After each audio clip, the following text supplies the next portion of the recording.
తెలియజేస్తూ ఉన్నాం. మీ ప్రాంతానికి రావడానికి ప్రత్యేకమైన కారణము ప్రభువైన యేసుక్రీస్తుని గురించి తెలియపరచాలనేది మా ఉద్దేశం. దయచేసి గమనించండి.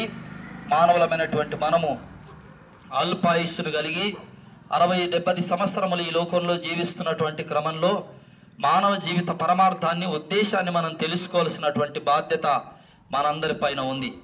తినడానికి తిండి, కట్టుకోవటానికి బట్ట, నివసించటానికి ఇల్లు ఈ లోకంలో ప్రతి వ్యక్తి ఏర్పాటు చేసుకుంటాడు.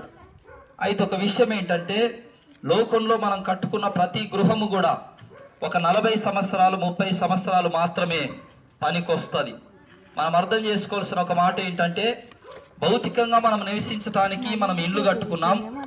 అదేవిధంగా దేహం అనేటటువంటి ఇల్లు కూడా మన పైన ఉంది. అనగా శరీరాన్ని నడిపిస్తున్నటువంటి ఆత్మ మనలో ఉంది. మనం గుర్తించాలి. అందుకనే మనిషి చనిపోయినప్పుడు ప్రతి వ్యక్తి మాట్లాడే మాట, ఆయన వెళ్ళిపోయాడు, ఆయన చచ్చిపోయాడు, ఆయన వెళ్ళిపోయాడు అని మనం మాట్లాడుతూ ఉంటాం. అంటే ఇంతవరకు శరీరాన్ని నడిపించిన ఆత్మ మనిషిని వదిలిపెట్టి వెళ్ళిపోయింది అనమాట. ఎక్కడికి వెళ్ళిపోయింది? దేవుడు నిర్ణయించిన స్థలానికి వెళ్ళిపోయింది. ఇది మనం అర్థం చేసుకోవాలి. మరి మరణించిన తర్వాత పరిస్థితులు ఎట్లుంటాయో ఎవరు చెప్తారు? ఎవరైనా మన వాళ్ళు చనిపోయి తిరిగి వచ్చారా? ఎవరైనా మన వాళ్ళు చనిపోయి తిరిగి వస్తే వాళ్ళు మాత్రమే చెప్పగలరు తప్ప, మరణం తర్వాత ఆవల పరిస్థితులు ఏమున్నాయో ఎవరు చెప్తారు? మనకి ఎవరు చెప్పలేరు. అందుకనే 2000 సంవత్సరాల క్రితము ప్రభువైన యేసుక్రీస్తు పరలోకము నుంచి లోకానికి వచ్చి మరణించి సమాధి చేయబడి 3వ దినమున తిరిగి లేచి ఆ యేసు ప్రభు మనందరి పాపముల నిమిత్తమై ఆయన 33.5 సంవత్సరాలు ఈ లోకంలో జీవించి మరణించినటువంటి ఆయన 3వ దినాన తాను చెప్పినట్టుగానే తిరిగి లేచాడు. ఈ ప్రపంచ చరిత్రలో మరణాన్ని జయించిన ఏకైక దేవుడు ప్రభు అయినటువంటి యేసుక్రీస్తు. ఈ ప్రపంచ చరిత్రలో 3 సర్టిఫికేట్లు కలిగిన ఏకైక దేవుడు ప్రభు అయినటువంటి యేసుక్రీస్తు. మనందరికి బర్త్ సర్టిఫికేట్ ఉంటుంది, డెత్ సర్టిఫికేట్ ఉంటుంది, కానీ రిజరెక్షన్ సర్టిఫికేట్ ఎవరికి ఉంది చెప్పండి? ఈ ప్రపంచంలో ఒక్క యేసు ప్రభుకు తప్ప. అందుకనే ప్రభు అయిన యేసుక్రీస్తు సెలవిచ్చాడు, నేనే మార్గమును సత్యమును జీవమునై ఉన్నాను, నా ద్వారా తప్ప ఎవడునూ తండ్రి యొద్దకు రాడు అని యేసు ప్రభు చాలా స్పష్టంగా తెలియపరిచాడు. కాబట్టి ఎర్రదొడ్డి ప్రాంత ప్రజలారా, మనం అందరం కూడా యేసునందు మనం విశ్వాసం ఉంచాలి. మీరు గుర్తించాలి, యేసు ప్రభునందు విశ్వాసం ఉంచటం మతం మార్చుకోవటం కాదు. యేసు ప్రభునందు విశ్వాసం ఉంచటం కులం మార్చుకోవటం కాదు. యేసు ప్రభునందు విశ్వాసం ఉంచటము మన జీవితాన్ని మార్చుకోవటం, మన ప్రవర్తనను మార్చుకోవటం, మన యొక్క దుష్టత్వాన్ని మనం దిద్దుకొని దేవునికి అనుకూలమైనటువంటి వ్యక్తులుగా మనం మారిపోవటం. అంతే తప్ప కులం మార్చుకోవటం కాదు, మతం మార్చుకోవటం కాదు, మన పద్ధతులు మార్చుకోవటం కాదు. ఒక్క మాట మీరు గుర్తించండి. దేశానికి ప్రధానమంత్రి ఒక్కడే ఉంటాడు, రాష్ట్రానికి ముఖ్యమంత్రి ఒక్కడే ఉంటాడు, జిల్లాకి కలెక్టర్ ఒక్కడే ఉంటాడు. మరి ప్రపంచానికి దేవుడు ఒక్కడే ఉండకూడదా? కులానికి ఒక దేవుడు, మతానికి ఒక దేవుడు, దేశానికి ఒక దేవుడు, ఊరికొక దేవుడు ఉంటాడా? అట్లా ఉండడు. అట్లా ఒకవేళ ఉంటే గాన దేవుడి చేతగానే వాడైతాడే తప్ప ఆయన శక్తిమంతుడైనటువంటి వాడు ఎప్పటికీ కాలేడు.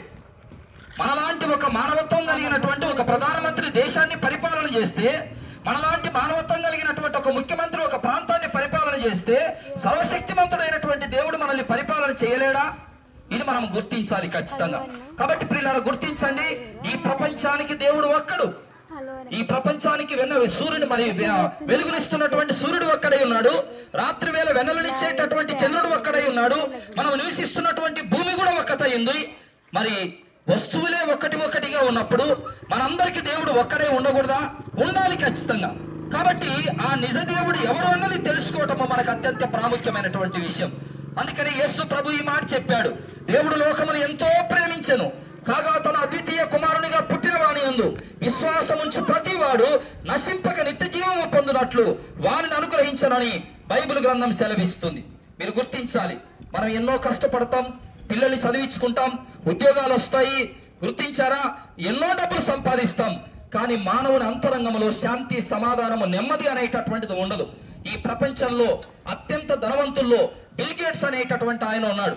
ఒక రోజున ఆయన ఇంటర్వ్యూ చేసినప్పుడు పలికినటువంటి మాట, వద్దంటే డబ్బు నా దగ్గరకు వచ్చి పడుతుంది, కానీ కావాలంటే నాకు సమాధానం లేదు అని ఆయన మాట్లాడుకుంటూ వచ్చాడు.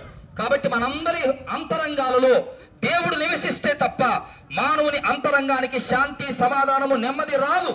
మనకు అప్పులుంటాయి, ఇరుకులుంటాయి, ఇబ్బందులుంటాయి, కష్టాలుంటాయి, నష్టాలుంటాయి, బాధలుంటాయి, ఆర్థిక సమస్యలుంటాయి, కుటుంబ సమస్యలుంటాయి, అన్నీ ఉంటాయి. అయినా సరే ద్వారానే మన హృదయంలో నెమ్మదిని, ఆనందాన్ని, శాంతిని, సమాధానాన్ని మనము ఖచ్చితంగా అనుభవించాలంటే యేసు ప్రభుని దేవునిగా మనం అంగీకరించాలి ఖచ్చితంగా. అందుకని ఒక శాస్త్రం ఇట్లా అన్నాడు, every human being having a God shaped vacuum, that vacuum it's not filled up by God, there is no having any satisfaction అని అన్నాడు అనమాట. ప్రతి వ్యక్తి యొక్క అంతరంగంలో దేవుడు ఖాళీ స్థలాన్ని ఏర్పాటు చేశాడు. ఆ ఖాళీ స్థలము దాన్ని చేసిన దేవునితో నింపకపోతే ఎప్పటికీ మానవుని అంతరంగంలో శాంతి, నెమ్మది, సమాధానం రాదు అని చెప్పాడు అనమాట. కాబట్టి మన అంతరంగాన్ని ఎవరు నింపుతారు? అందుకని యేసు ప్రభు చెప్పాడు, నా సమాధానమునే మీకు నేను ఇచ్చుచున్నాను అని యేసు ప్రభు ఈ లోకంలో ఉన్నప్పుడు చెప్పినటువంటి మాట. కాబట్టి ఈ మాటలు విన్నటువంటి మనం అందరం కూడా ఒక్కసారి మనల్ని మనం పరీక్ష చేసుకొని యేసు ప్రభుని దేవునిగా అంగీకరిద్దాం, యేసు ప్రభుని స్వరక్షకునిగా అంగీకరిద్దాం. ఆయన మనం అంగీకరించటము మీకు ముందుగానే చెప్పాను. మతం మార్చుకోవటం కాదు, కులం మార్చుకోవటం కాదు, మన అంతరంగాన్ని మార్చుకోవటం. మరణించిన తర్వాత ఏం జరగబోతుందో చెప్పగలిగిన ఏకైక దేవుడు మరణాన్ని జయించిన యేసు ప్రభు మాత్రమే. మన పాపాన్ని తీసివేయగలిగిన ఏకైక దేవుడు ఒక్క యేసు ప్రభు మాత్రమే. అందుకని ఈ ప్రపంచంలో చాలా వరకు చెప్పారు. మన పెద్దలు కూడా చెప్పినటువంటి మాట ఏం చెప్పారంటే, గుర్తించండి ప్రియులారా, మృత్యుర్మ అమృతంగమయ అనేటటువంటి మాట చెప్పారు. ఆలోచించారా? తమసోమ జ్యోతిర్గమయ, మృత్యుర్మ అమృతంగమయ అనేటటువంటి మాట చెప్పారు. చీకటిలో పడి నలిగిపోతూ ఉన్నాం, ఓ దేవా మమ్మల్ని వెలుగు వైపు నడిపించు. అసత్యంలో కొట్టుమిట్టాడుతూ ఉన్నాం, సత్యం వైపు నడిపించు. మృత్యువుతో బాధపడుతూ ఉన్నాం, అమృత తుల్యమైనటువంటి స్థితి వైపు మమ్మల్ని నడిపించు అని మన పూర్వీకులు ప్రార్థన చేశారు.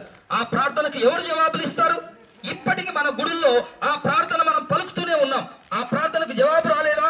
జవాబు వస్తూ ఉంటే మనం ఎందుకు ఇంకా ఆ యొక్క ప్రార్థన చేస్తూ ఉన్నాం? మృత్యుర్మ అమృతంగమయ, ఓం శాంతి శాంతి శాంతి అనేటటువంటి మాట ఎందుకు ఇంకా గుళ్ళో మనం పలుకుతూనే ఉన్నాం? కారణం ఏంటంటే దానికి ఇంకా సమాధానం దొరకలేదు కాబట్టి. ఆ సమాధానమే యేసు ప్రభు అని రాత్రి వేళ, ఈ సాయంత్రం వేళ మీకు మేము ప్రకటిస్తూ ఉన్నాం. దయచేసి ఈ విషయాన్ని గుర్తించండి. కాబట్టి యేసు ప్రభుని సురక్షకునిగా అంగీకరించండి, దేవునిగా అంగీకరించండి. ఆయన ఖచ్చితంగా చీకట్లో నుంచి వెలుగులోకి నడిపించగలడు, అసత్యములో నుంచి సత్యం వైపు నడిపించగలడు. అదేవిధంగా మృతతుల్యమైనటువంటి శరీరాన్ని అమృతతుల్యమైనటువంటి పరిస్థితి వైపు యేసు ప్రభు నడిపించగలడు. అందుకని యేసు ప్రభు చెప్పాడు, నేనే మార్గమును సత్యమును జీవమునై ఉన్నాను, నా ద్వారా తప్ప ఎవడును తండ్రి యొద్దకు రాడు అని యేసు ప్రభు కరాఖండిగా సెలవిచ్చాడు. కాబట్టి ఈ మాటలన్నీ జాగ్రత్త మనసులో పెట్టుకొని మీరందరూ కూడా యేసు ప్రభు ద్వారా గొప్ప ధన్యత పొందుకోవాలని ప్రభు పేరిట మీకు మనవి చేస్తూ ఉన్నాం. ప్రార్థన చేసుకుందాం. పరిశుద్ధమైన పరమ తండ్రి, ఈ ఎర్రదొడి ప్రాంత ప్రజలను దీవించి ఆశీర్వదించండి. వారి చేతుల కష్టాన్ని దీవించండి. రాకపోకల్లో మీ తోడుబాటును అనుగ్రహించండి. చదువుతున్న పిల్లలకు మంచి జ్ఞానమును ప్రసాదించండి.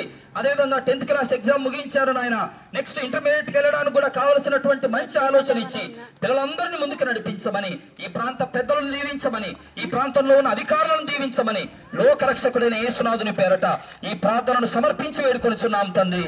ఆమేన్.